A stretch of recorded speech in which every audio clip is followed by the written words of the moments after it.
بسم اللہ الرحمن الرحیم۔ شروع کرتی ہوں اللہ کے نام سے جو بڑا مہربان اور نہایت رحم کرنے والا ہے۔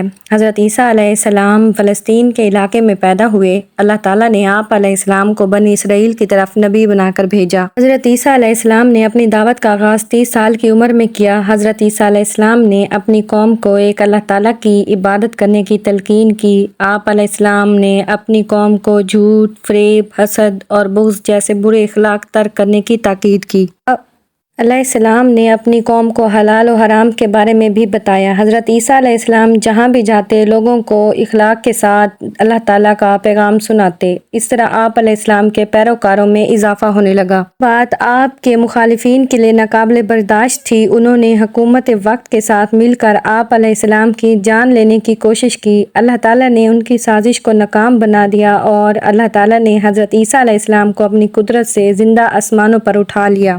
سورہ نساء میں اللہ تعالیٰ نے آپ علیہ السلام کے بارے میں فرمایا، بلکہ اللہ نے انہیں اپنی طرف اٹھا لیا اور اللہ بڑا غالب، بڑی حکمت والا ہے۔ اللہ تعالیٰ نے حضرت عیسیٰ علیہ السلام کو بہت سے معجزات سے بھی نوازا۔ آپ علیہ السلام مٹی کا پرندہ بنا کر اس میں پھونک مارتے تو وہ اللہ تعالیٰ کے حکم سے اڑنا شروع کر دیتا۔ آپ علیہ السلام پیدائشی اندھے اور کوڑھ کے مریض کو اللہ تعالیٰ کے حکم سے شفا یاب کر دیتے۔ اللہ تعالیٰ کے حکم سے آپ علیہ السلام مردوں کو زندہ کر دیتے۔ حضرت عیسیٰ علیہ السلام کی زندگی میں ہمارے لیے یہ نصیحت ہے کہ ہم دین کا کام اخلاص سے کریں اور مشکلات اور پریشانیوں سے ہرگز نہ گھبرائیں، کیونکہ اللہ تعالیٰ اپنے نیک بندوں کی ہر حال میں مدد کرتا ہے اور انہیں کبھی بھی بے یار و مددگار نہیں چھوڑتا۔ جو لوگ دین کی خاطر سختیاں برداشت کرتے ہیں انہیں آخرت میں کامیابی ملے گی اور اپنے رب کی بارگاہ میں سرخرو ہوں گے۔ عزیز دوستو، خدا ہمیں اپنے دین پر قائم رہنے کی توفیق عطا فرمائے۔ آمین۔